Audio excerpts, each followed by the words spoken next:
know how most childhood nostalgia is all about playgrounds, toys, anime cartoons, and a lot of other things, right?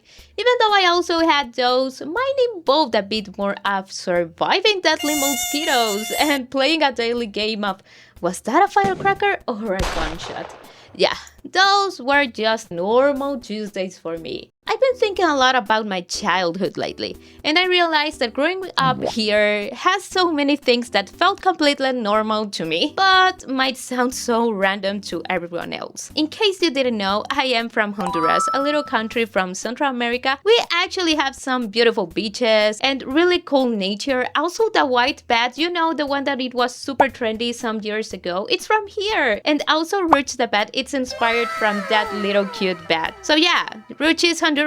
She is now my sister, if you think about it. Okay, let's go back to the childhood story, shall we? Let's start things off with a thing called the pulperia, which is basically our version of a ghetto sweet grandma-owned business. But it's not like your typical neighborhood supermarket. It's usually part of someone's house, like literally. Most of the houses had the living room, and then it had the pulperia in front. So there was like this wall dividing the living room from the pulperia, and I remember that if you were a kid and you had a pulperia at home, it was actually pretty neat because you had like all the snacks that you wanted. But okay, in case you were going to buy in the pulperia, you generally walk up to a window with bars and everything is behind it, right? So you are like there staring to everything from these bars and you just stand there like, Buenas! Because they definitely didn't have doorbells. The lady of the pulperia came and said the classical, ¿Qué desea, tita?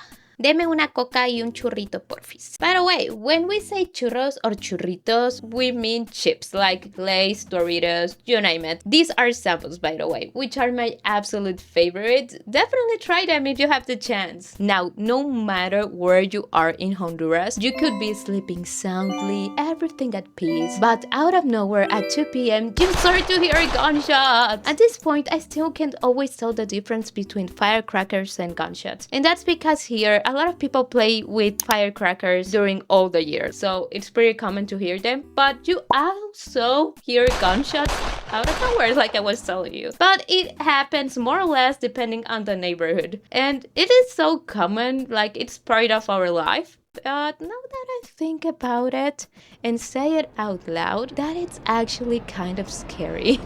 Anyways, that didn't stop us from being outside. We spent so much time out there, like no phones, no texting, no planning. Also maybe because at that time we didn't have smartphones. But well, we just appeared outside, touching grass and everything, and just started to play with any kid that was also outside. And we'd play whatever, like hide and seek, football, yeah, football, not soccer, and other random games. And the street was our arena. Like we literally played in the middle of the streets with cars passing by. But growing up like that also meant things weren't always innocent. One thing I remember very clearly is how normal it was to hear bad words. You have no idea how rich the bad word vocabulary is in Spanish. You'd hear it from kids, classmates, you know, everyone. When you're little, you don't even fully understand what half of it means. You just know everyone says it. So it becomes pretty normal. And honestly, I was part of it too. I used to say so many bad words when I was little. Of course, I don't really talk like that anymore, especially after becoming Christian. But growing up around it shaped me in a way where I don't really get shocked when people talk like that, which is kind of wild because sometimes I'll hear a kid say something crazy and I'm like, hey, that used to be me. And if there's one thing you could never escape, reggaeton. It is everywhere. You wake up, reggaeton. Go to school, reggaeton. Store passing cars, reggaeton. It felt like the entire country had one shared playlist. You didn't choose to listen to it. Reggaeton chose you. And yeah, maybe that's why I still can't stand reggaeton, because you either love it or you hate it. Also, no offense if you love it though, I respect it. I mean, everyone has different tastes at the end of the day. But okay, something we all agree on loving, corn. We love corn. We have corn pancakes, corn drinks, tamales, and more corn. You can't forget the famous tortillas, by the way. Here, tortillas are like our rice. We can't eat without them. Okay, now enough about food. There is something deadly. The curse of mankind. The doom of our world. Yeah, mosquitoes, or how we say it, zancudos.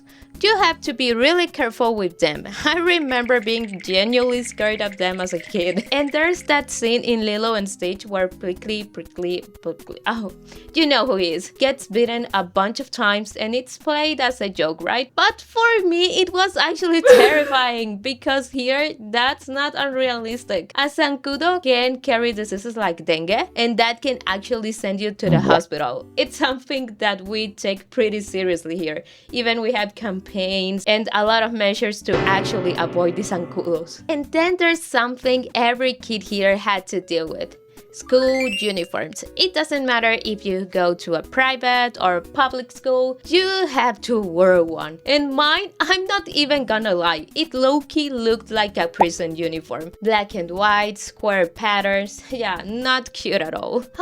I was always so jealous of anime school uniforms. But here's the thing people don't really talk about. They are super expensive. So most of us didn't have a lot, maybe 2, sometimes 3 if you were lucky. I remember classmates who even had to share uniforms with their siblings, which meant you had to wash them all the time. And the worst part, realizing at night you don't have a clean one. So now you are there washing it like your life depends on it by hand. Yeah, I didn't have a washing machine, dude. I had to clean my uniform in this thing called a pila. And of course, I didn't have a dryer. Those things were only for politicians in those days. So you start using life hacks like fans, the back of the fridge, just hoping it dries by morning, and somehow it actually worked. And looking back, I guess it sounds a little bit like we were living in some kind of survival video game between these zancudos, the out of nowhere gunshots, and the will my uniform dry by 6 a.m. mission. But honestly, I wouldn't change it. There was something so cozy about the chaos, like yeah, maybe I grew up hearing way too many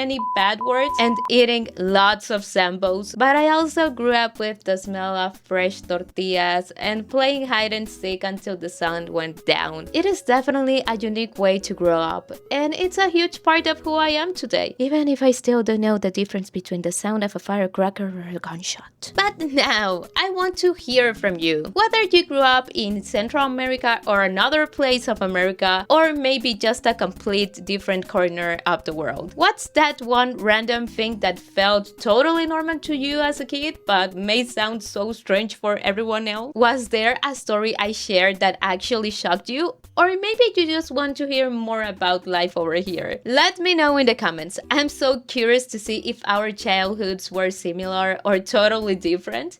And if you want a part 2, just tell me. I have so many more memories to share. Don't forget to stay awesome, be kind, and I'll see you on the next one. Bye bye!